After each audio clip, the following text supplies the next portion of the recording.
Bienvenida a Saludándote con Amacer, un espacio para cuidar tu bienestar, tu salud física, emocional y sobre todo aprender de todas las historias de mujeres que vienen a acompañarnos acá. El día de hoy tenemos una invitada súper especial a quien queremos mucho. Ella es Karen Osillo, psicóloga, y además hoy nos viene a contar un poco de ese camino emprendedor, de cómo ella como profesional se ha abierto camino, ha construido sus sueños. Vamos a conocer la mujer que hay detrás de la profesional. En otras ocasiones hemos conocido un poco todos esos conocimientos que nos ha impartido acerca de cómo cuidar nuestra salud mental, pero hoy conoceremos la historia que hay detrás. Bienvenida, mi Karen, a este espacio. Gracias, mi Wendy, muchas gracias. Yo siempre encantada de estar en estos espacios, en cualquiera que me inviten, siempre y cuando sea para aportar algo positivo y de mi experiencia que les pueda servir. Y sé que será así. Quiero comenzar con esta pregunta y es, ¿siempre soñaste con ser psicóloga? ¿Qué te digo? No. No, fíjate que no. Yo cuando estaba en el colegio, claramente apenas yo saliera, al igual que mi hermana mayor, ya mis papás tenían un plan para nosotros y era ir a la universidad. O sea, sí o sí tenemos que ir a la universidad. Pero como en 11 estaba todavía como explorando qué era lo que quería hacer, me iba más como casi todo mundo en esa etapa por el tema de ser héroe, de ayudar, de que resaltar. Y precisamente como buscando en ese camino dije, no, tengo que irme por el área de la salud. Lastimosamente no se pudo la medicina. No, lastimosamente no. Afortunadamente no se pudo la medicina y pues terminé en psicología. Hay otras áreas en la salud, ¿por qué psicología? Ok. Bueno, yo tuve referentes en mi familia. Por ejemplo, tengo dos tías que yo amo y adoro con todo mi corazón. Ellas son psicólogas, una es la única hermana de mi papá, y la otra es la ex esposa de un tío. Ellas, pues yo siempre las veía como con ese don de ayudar, de siempre estar presente, de dar muy buenos consejos, de saber qué hacer, y yo decía, yo como que quiero ir como por ese camino. Y precisamente así fue, dije como que me gusta lo que ellas hacen, me voy a ir por ahí, por eso como que me decidí más por el tema de la psicología.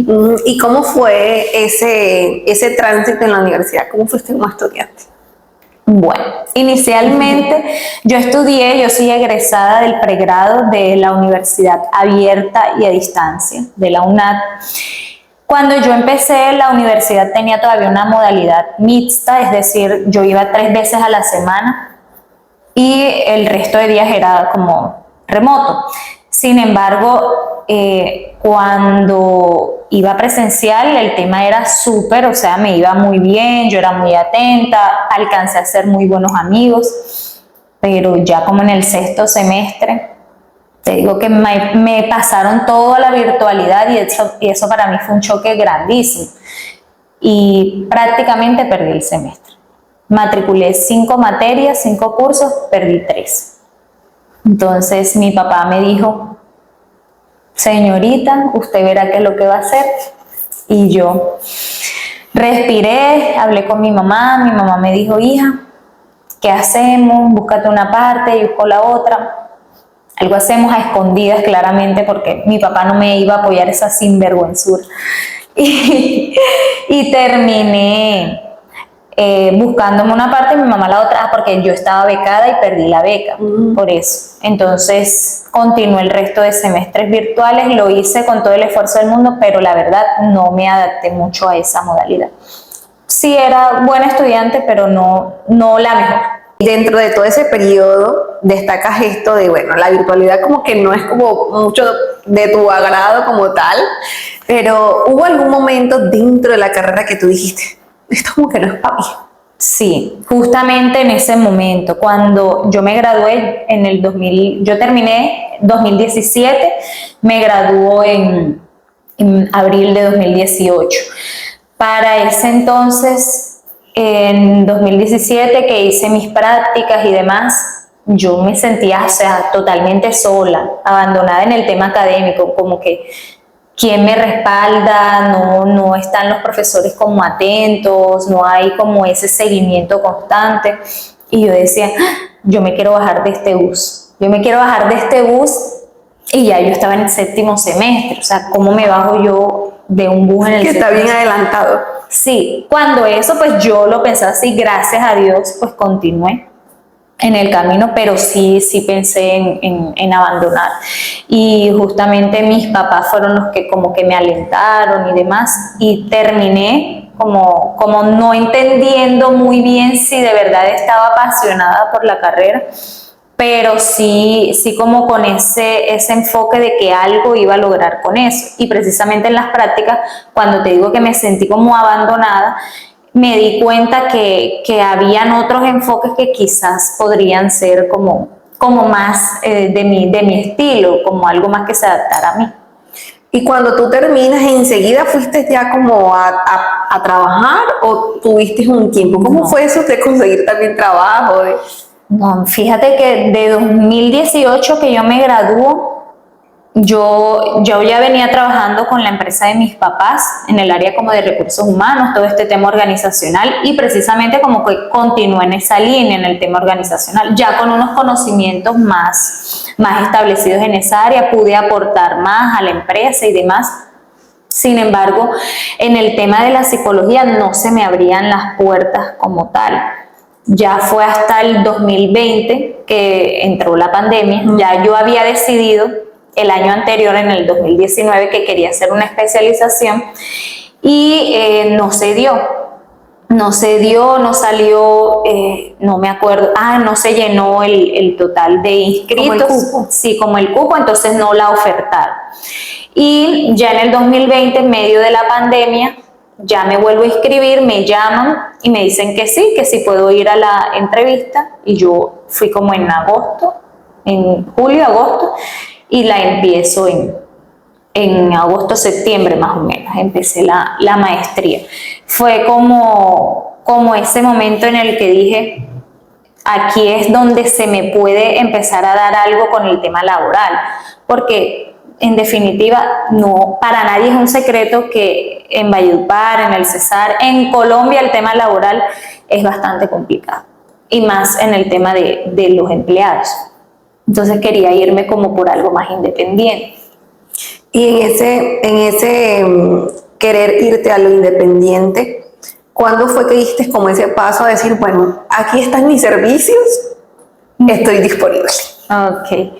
Fíjate que cuando yo decido hacer la maestría, bueno, primero era la especialización y yo dije, ¿será, Dios mío, me voy a meter en esta vaca loca? Yo tengo un trabajo en el que pues ganaba un poquito más de un mínimo, pero como que una maestría, sí, es una inversión bastante grande. Yo dije, voy a ver, me meto en un crédito, lo voy pagando ya cuando empiezo a ser independiente. Yo me armé mi plan en mi cabeza y yo dije, aquí algo debe surgir y yo voy a hablar con Dios y Dios me tiene que respaldar, y si no, Él verá qué va a hacer conmigo, dije yo.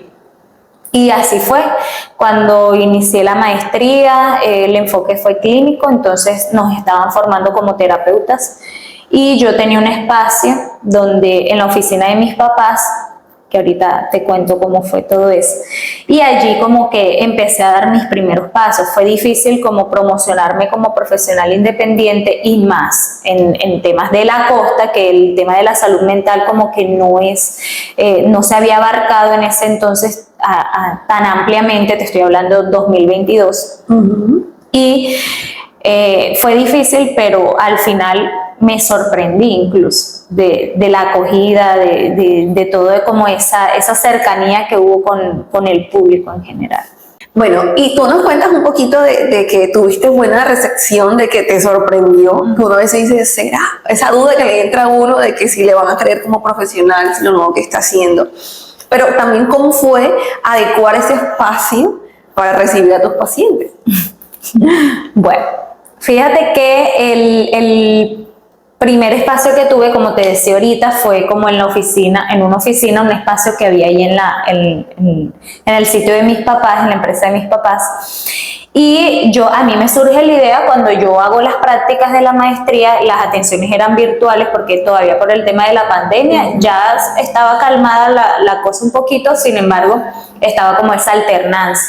Entonces, Mi papá no se la pasaba y era la oficina de él, porque él ya en ese entonces empezó a ir como más a la finca y demás. Y quedó la oficina y yo dije, bueno, mi papá tiene un escritorio, hay una silla bonita, ¿qué me falta? Quizás ponerle unos toques que sean como quizás más elegantes, un poquito más serios, que se vea mi toque personal. Y así fue.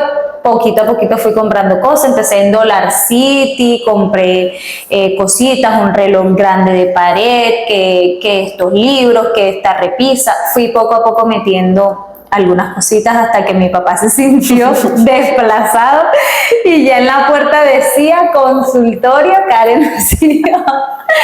Y él dijo, bueno, Ya no tengo oficina. Sí, ya no tengo oficina y así fue.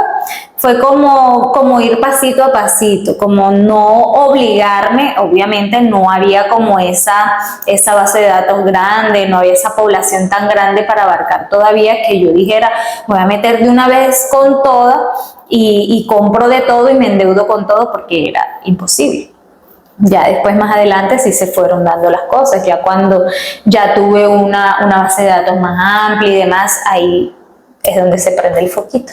Y cuando se prendió ese foquito, ¿cómo decidiste un poco, listo, ya ha llegado el momento de ampliar un poco, de pronto también de despegar, porque no solamente entiendo que está el consultorio, sino que también tomaste otra decisión de eso? Entonces cuéntanos un poquito cómo fue ese abrir las alas. Sí, fíjate que ahí entran también muchos factores a nivel personal e incluso a nivel familiar que venían sucediendo y que me hicieron también como abrir esos ojos del entendimiento y de decir, bueno, Karen, usted ya es una mujer hecha y derecha, usted siempre ha sido independiente, a pesar de que siempre había vivido con mis papás y de que siempre había trabajado con ellos, yo siempre era como muy de mis decisiones, muy de que consultaba, pero ya yo sabía cuál era mi decisión. Era como para consultar. Exactamente, como el respaldo, como que, bueno, la palmadita en el ojo.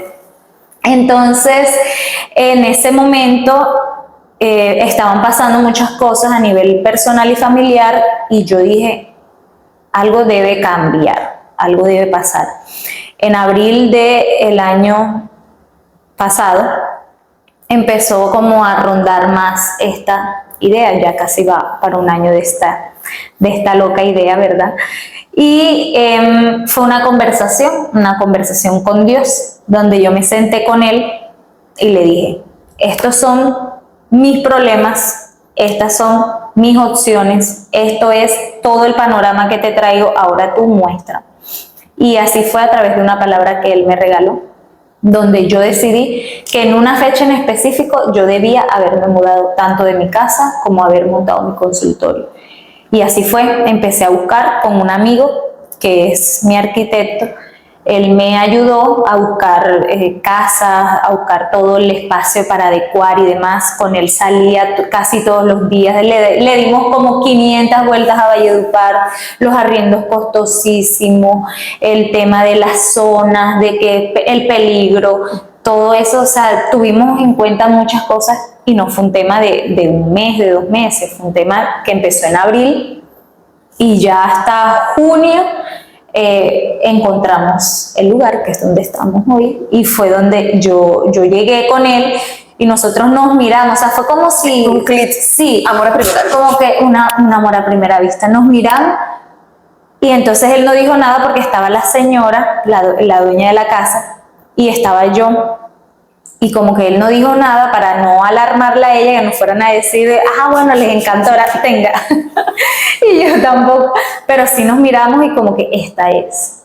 Y así fue. Eso fue en junio, a finales de junio. A inicios de julio ya estábamos iniciando la remodelación. Y en ese tránsito de venirte, empezar a hacer las remodelaciones, ¿hubo algún momento en el que de pronto sentiste miedo, incertidumbre, pensamientos que te llegaban? ¿Cómo transitaste por esos momentos? Antes, durante, ahora todavía siguen habiendo miedos, todavía sigue habiendo incertidumbre. Soy un ser humano. A veces las personas creen que por mi profesión yo sé gestionar absolutamente todas mis emociones y nunca tengo miedo, nunca me siento insegura, nunca me irrito y sí me pasa. y más con un proyecto tan grande como es montar un consultorio, tener tu propio espacio independiente, el tema legal, el tema contable, el tema ético, todo lo que incluye eso, pues me generaba muchos miedos. Ahorita todavía los tengo y es como dicen por ahí, meterse en una vaca loca, pero saber que está el respaldo del de allá arriba, que es el más importante, y que sin ese nada se puede dar. Entonces yo lo entendí y cada vez que me pasa eso, incluso ayer, antes de ayer hablaba de eso en las redes, posté un video acerca de eso, y era que cuando llegan esos momentos yo como que respiro, me acuerdo de la promesa, me acuerdo de mis planes, me acuerdo de mis proyectos y digo, si ya yo empecé, yo no voy a abandonar. Y ese siempre es mi recordatorio, como que siempre lo vas a poder hacer mejor, siempre, siempre. Y ronda en mi cabeza y ronda en mi cabeza. Y me frustro un momentito o un día entero si quiero, pero ya después, listo, vamos para adelante. Y en esa frustración, ¿qué situaciones o de todo el proceso es lo que más de pronto te lleva a esa frustración? Bueno, sobre todo el tema de que yo soy yo sola, o sea, de que, por ejemplo, es más fácil o quizás podría ser más fácil cuando tú tienes un socio o un equipo de trabajo grande que te dice qué hacer, muévete en esta dirección, haz esto, dirígete en este sentido. Y en medio de ese ir yo sola he cometido muchos errores en la parte financiera, o sea, siéndote muy sincera, he cometido errores que los he pagado con dinero, que es como casi todos pagamos los errores. Y han sido enseñanzas. Eso ha sido como lo que me ha generado más frustración, me ha generado llanto, lágrimas de sangre. Pero como que lo que te decía ahorita, siempre como que recuerdo cuál es la meta y ahí es donde continúo y es lo que me ha impulsado como a lograr lo que he logrado. Incluso hoy en día veo como que lo que me hace falta y miro hacia atrás y no es, y o sea, el camino, ya la distancia que queda hacia la meta es muy cortita, muy pequeñita. Y digo, desagradecida.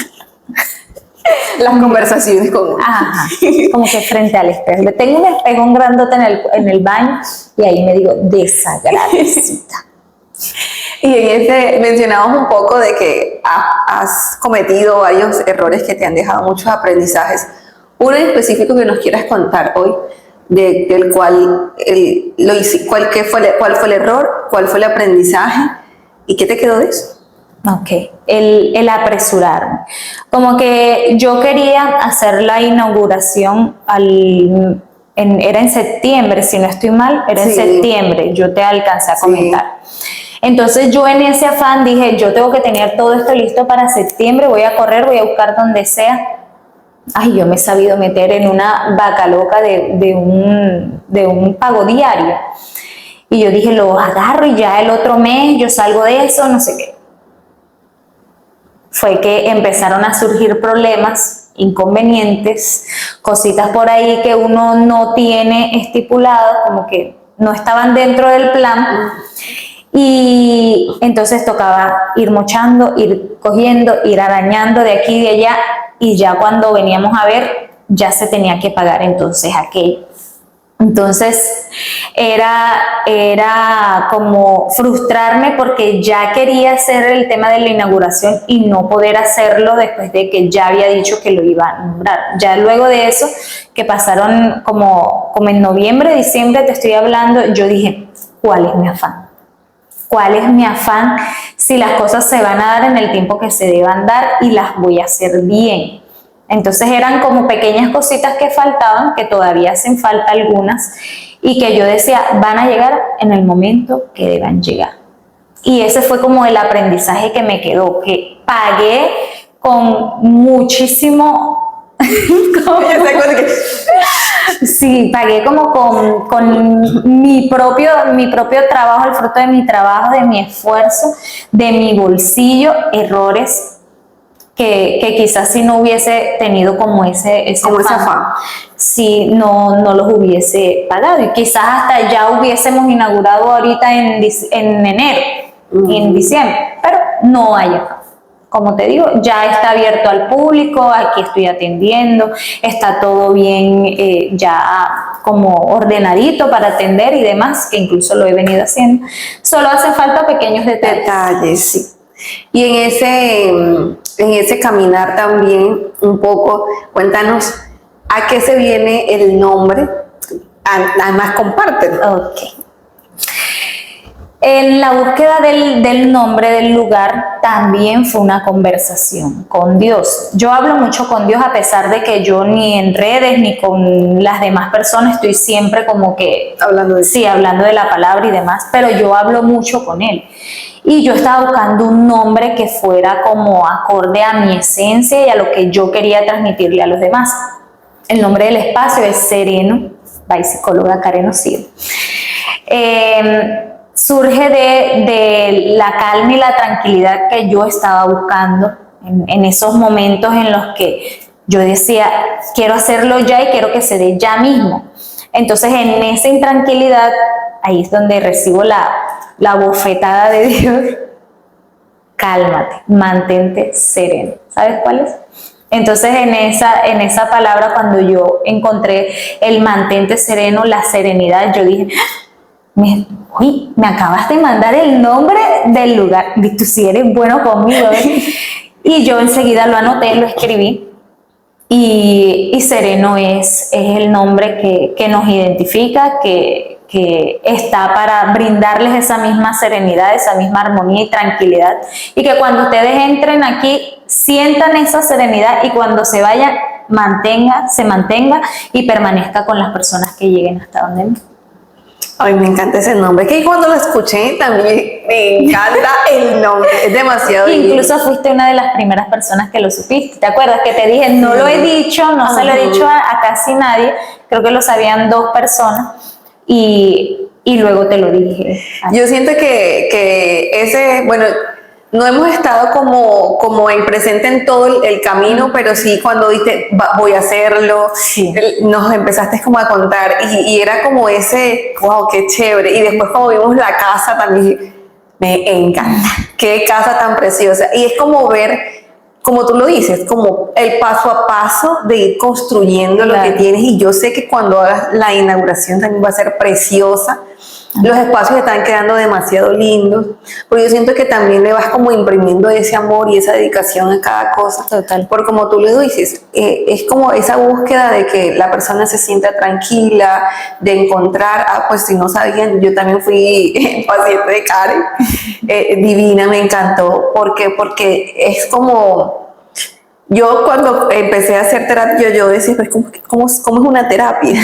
O sea, yo decía, ¿cómo es una terapia? ¿Qué es lo que va a hacer una ya? Y yo como que, o sea, no, las 2 primeras terapias como, aún no comprendo mucho la dinámica de las terapias, pero bueno, yo confío. Exacto. Yo confío en que en algún momento lo sentiré, porque es como no es tangible, claro, no se siente, pero todo el pasar del tiempo que siento como diferente. Y esa parte yo siento que no cambia del espacio que fue, hice terapia con ella en el espacio anterior a este, es que se siente esa misma, como esa tranquilidad, como esa cercanía realmente. Sí. Y como tú lo dices, se va sintiendo, porque es eso que tú eres, se siente en cada espacio, en cada cosa que tú vas haciendo. Esa es la idea. Cuéntanos, Karen, un poquito de nos mencionabas que listo, estuviste, dije, bueno, voy a ampliar en donde estoy, pero también tomaste la siguiente decisión, que fue salir y ya vas a vivir sola. ¿Cómo fue también ese tránsito? Ok, ese fue como el que me generó un impacto incluso más grande, porque en el área profesional era la idea pues inicial de empezar a estudiar una maestría, como tener ese enfoque que ya me permitiera abrirme horizonte en la parte laboral. Y en el tema personal era como incomodarme para que las cosas se dieran. Entonces, cuando estaba pasando todo lo que pasaba a nivel familiar y personal, yo dije, no, si yo no me empiezo a incomodar y si yo no me doy donde más me duele, que es en el bolsillo, entonces yo nunca voy a aprender de verdad a ser una persona independiente, a ser una persona que disfruta de su soledad. De verdad que nunca voy a poder construir mis metas personales por fuera de la parte laboral. Entonces lo voy a hacer sí o sí para incomodar. Y ahí fue donde dije, me voy solita sola, a ver cómo me va. Y sentí paz. Yo pensé que iba a sentir intranquilidad y sentí paz. Cuando el primer día que dormí sola, fue como, ¡ah! Lo hice. Respiré y dormí como un bebé. Espectacular. Fue chévere. ¿Ha habido algunos momentos de ese, un poco de irse desprendiendo también del seno familiar? Que tú digas, ¿cómo has transitado esas emociones o cómo ha impactado también, influido en tu práctica? Uy, bastante. Fíjate que nosotros somos muy familiares. Nosotros somos de reunirnos una vez a la semana donde una de las abuelas, de ir a visitar a los tíos, de ir a hacer esto, de hacer algún plan de almorzar juntos y demás. Y como que ya yo era la que estaba fuera. Bueno, mi hermana menor vive en Medellín, pero como del núcleo que quedaba acá, yo era la que estaba por fuera, entonces era perderme de muchas cosas. Mi sobrina estaba pequeñita y ya este año cumple 3 años, o sea, tenía poco de mes, 1 año y piquito, cuando yo me fui, y era ese apego que yo tenía con ella, que tengo todavía con ella, que yo, o sea, en la semana tengo la necesidad de irla a ver, así sea 1 o 2 veces, o que me la traigan, porque si no, por ejemplo, hoy en la noche voy. Y entonces era como esa intranquilidad de que me estoy perdiendo esos momentos y demás, pero yo después decía, es este momento en el que estás creciendo, ya luego va a haber como más tiempo de compartir y también de entender que es el ciclo de la vida. Uno debe salir del hogar de papi y mami para pasar a independizarse completamente. Pero emocionalmente sí fue como ese tiempo de frustración, y que aparte, como te decía ahorita, a nivel familiar venían sucediendo muchísimas cosas, enfermedades, crisis y demás, que a uno como que le generaba esa inconformidad de no poder estar tan presente, pero al final sí lo estaba. Yo decía, solamente estoy en una casa diferente, pero yo estoy presente, yo pregunto, yo visito, yo hago. Entonces era eso básicamente. Era como la forma en la que estabas como percibiendo la situación. Exactamente. Que a veces genera más dolor que la propia situación. Es correcto. Y eso es algo que pasa muchísimo y que lo veo mucho en terapia, que la forma en la que vemos las cosas a veces nos afecta más en la que en realidad están sucediendo. O sea, el cambio de perspectiva, de entender cómo de verdad está pasando las cosas y hacerse las preguntas correctas y pertinentes ayuda muchísimo. Así es. Bien, y por lo menos mencionas un poquito de esta carga mental, emocional también que fue. Cuéntanos un poquito cuáles son esos hábitos que tú incorporas en tu rutina como para cuidar tus emociones, tu mente, tu cuerpo. Sí. Yo tengo mi rutina ya establecida. Bueno, ahorita cambié un poquito porque aparte ahora tengo otra. Ahorita hablamos de eso. Sí, ahorita tengo otra labor aparte del consultorio, entonces cambié un poquito la rutina, pero para mí como que hay unos no negociables, que es el tiempo conmigo misma de lectura, el tiempo conmigo misma de espiritualidad, de oración y alabanza, y el tiempo que me doy para descansar y también para ejercitar. Son los espacios, o sea, puede ser el día que sea que yo tengo que ir a entrenar a la misma hora, y si se me rueda un poquito, a pesar de que a veces como que me genera como que ay, se está corriendo mi rutina. Me recuerda a mi hermana.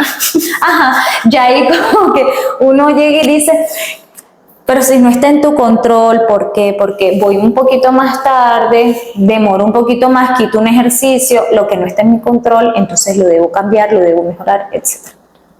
Y así, pero entonces esos son como los hábitos. El ejercicio, que siempre ha sido un no negociable para mí.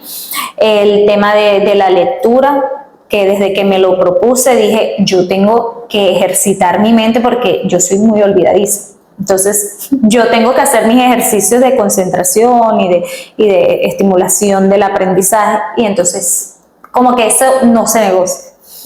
Y el tema del descanso, sobre todo. O sea, puede caerse el mundo que yo el sábado en la tarde tengo que dormirme y caer como dicen por ahí, como una morsa toda la tarde. O sea, no te acepto nada. Yo el sábado duermo en la tarde. No, bueno, ya, y es importante saber eso, ¿no? O sea, como nuestros hábitos, nuestros no negociables, y empezar a cuidarnos de forma integral, porque el descanso hace parte de cuidar nuestra salud mental, Claro. el de cuidar o sea, hasta nuestro estado físico, porque eso impacta en nuestro bienestar físico. Sí, y ¿sabes qué otra cosa? Que a veces decimos, no me queda tiempo por todas las cosas que tengo por hacer en el día, no me queda tiempo. Y eso lo hablaba precisamente, creo que fue ayer en una consulta, y ese no me queda tiempo se queda allí tan marcado que en realidad termino no buscando el espacio para que eso pase. Entonces yo para todo busco el tiempo. Por ejemplo, con el tema de mis amigos, yo siempre en la semana, así sea con uno solo, me tengo que ver para hablar, chismear, hacer lo que sea, pero me tengo que ver con mis amigos a la semana. O sea, es mi espacio como de descarga también. Ellos son mis mini terapeutas, algunos. Y que algunos, claro. Sí, hay otros en los que me toca hacer ese trabajo gratuito de, venga, así no es. Ay, qué bueno. Mira acá en esa, nos mencionamos un poquito de que ahora estás frente a un nuevo reto como tal, algo que te saca de tu zona de confort. Cuéntanos de ese reto que te está sacando de tu zona de confort. Ahora soy docente universitaria, soy profesora de la UDES, de la Universidad de Santander. Este reto inicia en noviembre del año pasado, cuando una amiga me comenta que hay una vacante. Pues yo con el tema de la docencia tuve la experiencia en el pregrado, que me tocó hacer las prácticas en un colegio, y como que ahí tuve ese acercamiento y como que el tema de la autoridad, de las normas y demás, como que no se iba tanto conmigo, y yo decía, será. Pero igual le dije, bueno, ahí está mi hoja de vida, tómala. Luego en diciembre me escribe una colega ahora que es profesora también allá, y me dice, Doc, porque ella le agendó una cita a una amiga de ella, y me dice, Doc, tú no estás interesada en ser docente, yo trabajo acá en UDES y no sé. Y yo, bueno, sí, ya yo la mandé, pero aquí está, también se la mandé. En enero, o sea, eso se fue dando paso por paso. En enero, entonces me escriben por mi página de Instagram, también, doctora, ¿está interesada en ser profesora? ¿No le gustaría irse como por el tema de la docencia? Y yo decía, pero ¿qué están viendo algo en mí que les está diciendo que yo debo ir por ahí? Yo dije, no, esto ya no es casualidad. Y justamente el que me escribió era un alto mando de la universidad, y me dijo que mandara la hoja de vida. Y así lo hice. Mandé la hoja de vida, y en febrero, a principios de febrero, ya yo me encontraba haciéndome exámenes, yendo a la entrevista, todo, firmando, y empecé a mediados de febrero. Y actualmente estoy en esas. ¿Y cómo te has sentido en esta experiencia de ser docente? Bueno, es bastante retador, porque pues tú tienes los conocimientos, tú los adquiriste, pero transmitirlos con las diferentes estrategias que hay hoy en día, y con los diferentes aprendizajes que hay, porque aparte es una generación diferente a la mía, a pesar de que no estamos muy lejos. Yo soy joven, oyeron, yo todavía no llego a los 30, no están muy lejos, sí hay una diferencia como bastante notable en temas de cómo utilizan ellos esas estrategias, cómo las utilicé y las aprendí yo. Entonces, en medio de esa diferencia fue retador como esos primeros pasos, esos primeros momentos. Sin embargo, ya me he ido adaptando, ha sido muy chévere porque el equipo de trabajo es muy bueno, están muy pendientes, te preguntan, te ayudan, y sin embargo ha sido como el organizarme más en temas de cómo voy a distribuir el tiempo, tanto consultorio con este otro trabajo. Pero ha sido retador, pero gratificante. Muy chévere la experiencia.